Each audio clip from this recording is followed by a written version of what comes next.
Joining us now from Chicago, Sheriff David Clarke, America's Sheriff. He was just on the Steve Bannon show the other day, live in the historic Breitbart Embassy. He's back with us by phone in the Midwest. Sheriff Clarke, great to have you, sir. Good morning, sir. How are you doing? Okay, let's get your analysis of the debate last night. Winners, losers, overall analysis. Winners, none. Losers, take your pick. Any of the candidates that was on the stage there had their moment of incredibility, I guess. It's political cannibalism now in the Democrat Party. Things are starting to take shape. There's no doubt about that. Yes, Sanders is the front runner. I still think there's a long way to go. Warren, like you said, just hanging on. Biden's on life support. I think it's time to pull the plug. We'll find out after Saturday. I think the South Carolina primary is Saturday. Yes, sir. And his lead is not widening. His lead is shrinking. Yeah. With Sanders surging. So we'll see what happens there. Buttigieg, he's just hanging around. Just hanging around. See, you've been saying that. You've been saying that. He's just hanging around. He did good last night. But I guess my question is, what state's he going to win? I mean, you have to now win states, right? Yeah. You just can't get – I mean, unless you're Warren, who needs 300 delegates, and if Bernie is short by 400, then she makes the deal. I totally get that. Those of us that – and look, Sheriff, I mean, you were in politics a long time. You get this, right? So Warren can't win outright, so she's vying for VP. Well, Pete's not going to be anybody's VP, certainly not going to be Bernie's VP. So Pete's got to win a state. And there's no states out there where he's competitive right now. He's in the 10 to 15%. He's going to get some delegates, but he can't win a state. So I don't get where he's going. Unless a lot of these guys are just positioning themselves for, I guess, if Biden's the VP, maybe the president, the nominee, maybe Pete would be the VP. Biden's not going to be anything. As for Buttigieg, the thing with him is, he's an empty suit. What does he stand for? He has no convictions. He has no core in terms of, here's what I stand for, and here's what I'll do for the country, and here's where I'll lead the country. He doesn't really come out strong on any of that stuff. He knocks and mocks a lot of the things that the others are saying, not in a very aggressive way, and that's why I term he's just hanging around. But keep this in mind. I think Buttigieg is only 38 years old? I mean, why shouldn't he stay in? He's got the money. Right. He might be positioning himself for 4 years from now. Right. Think about it. It's going to be an open seat, right? Right. It's going to be no incumbent. And you can only, when Trump wins again, Sheriff, you can only imagine what you saw going on last night is going to be a water gun fight as opposed to what's going to happen in a Republican primary in 2024 when once again the RNC operatives are in there battling to get their party back from the America Firsters like you and I, and it is going to be a bloodbath. Yeah, I mean, people were asking back in 2015, 2016, what's Kucinich doing? What's he hanging around for? What is he trying to do here? But anyway, Buttigieg is trying to frame himself now. I said you don't know what he stands for, but at least you know his name. Before he entered this, most people couldn't pronounce his name. Now he's become a household name. So at 38 years old, the future is what he's thinking about. But, here's my guess, and my guess is no better than anybody else. I want to make that clear. If this goes to a brokered convention, and I'm not so sure it will, but if it does, the candidate that comes out with the nomination will not be from this group. All right? I don't think the Democrat Party, the DNC, I don't think the Democrat operatives are happy with any of these people. Any of them. And I think what will happen, like I said, just a guess, okay, not my opinion, just a guess. If this thing comes to Milwaukee as a brokered convention, the person who walks out of here as a Democrat nominee will not be from this group that's on stage last night. Sheriff, how do they do Mark the that? tape. I mean, how do you parachute your way into Milwaukee, where you got all these people going through this meat grinder, running around the country exhausted, getting delegates, raising money, 10 debates, and then you turn to somebody that was not in the fray? How do you do that? Oh, you do it very easily. It's a Democrat party. Okay, they do some crazy stuff. It's the party of the crazy right now. But here's what they have to fear more than anything else. If they try to wrestle this thing away from Bernie Sanders will run a third-party campaign and destroy any chance of the Democrats winning in November. He will out of spite, and he's got a lot of supporters. He's got enough that if he peels off, there's no way a Democrat can win. So they got to handle him with kid gloves. They got to be real careful with Bernie in terms of if they're going to try to muscle him out of here. So this is going to be fascinating to watch, but it's a civil war right now, political cannibalism. Mm-hmm. I termed this thing back in the spring of last year. I termed it a clown show. That's what it is, a clown car. We're seeing it play out that way. It's kind of entertaining, but at the same time, this is some serious stuff. It's supposed to be anyway.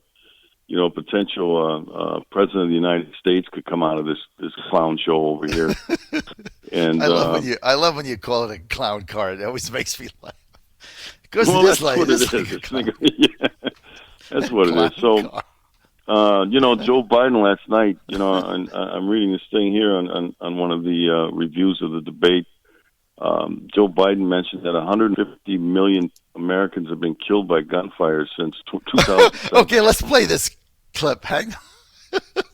Okay, Sheriff, we got to play. Kerry, get to cut 8. And, of course, I came on before you were on at 6 a.m., Sheriff, and I said that everybody is saying that Joe Biden had a good night, and I thought it was a disaster, and I think he's going to get beat in South Carolina because the guy makes no sense. Just because you get up and scream into a microphone and point your finger, the guy is a disaster, right? Everything he says is ridiculous. So if you listen to what he said, he got crushed last night. It's sad to see what's happened to him. But let's go to cut 8. This is a classic, Kiara. Cut 8. Biden claiming everybody's dead. Cut 8. Because I'm the only one that ever got it done nationally. I beat the NRA twice. I got assault weapons banned. I got magazines that could not hold more than 10 rounds in them. I got them eliminated, except we had a thing called an election with hanging chads in Florida, and it was not reauthorized. In addition to that, I passed the Brady bill with waiting periods. I led that fight. But my friend to my right and others have, in fact, also given to the gun manufacturers absolute immunity. Imagine if I stood here and said we give immunity to drug companies, we give immunity to tobacco companies. That has caused carnage on our streets. 150 million people have been killed since 2007 when Bernie voted to exempt the gun manufacturers from liability. More than all the wars, including Vietnam, from that point on. Carnage on our street. And I want to tell you, if I'm elected and I'm coming for you and gun manufacturers, I'm going to take you on and I'm going to beat you. I'm the only one who's done it. So that's incredible. And did you hear the applause? It's like the guy's nuts. Did you hear the applause? I think Hillary Clinton was right, and this was attributed to a book by Dick Morris where she said, look, the average Democrat voter is just plain stupid. They're easy to manipulate. That's the easy part. And that's exactly what she was talking about. 150 million. You'd think when he said that, there would have been a little murmur in the crowd, like, what's he talking about? They cheer. They cheered at the end, 150 million people. But, and then you got Liz Warren, like you mentioned, talking about the abortion thing, where she was fired from a job because she was pregnant. There's no. It's not true. It's not true. In fact, everybody that they have contacted in that school system, everybody said she made it up. They didn't fire her. She decided to leave and go have her baby. That was her choice. School was over. Yeah. She was pregnant in May. And she decided she was a couple months pregnant. She decided to have her baby and not teach the next semester. Everybody said it was her choice. She just makes this stuff up, and she's still making it up. All right, with with Sheriff David Clarke, America's Sheriff. Also, David is a board member of WeBuildTheWall.us. Just want to tell you this: if you want to go to one of the Bernie things, venue change.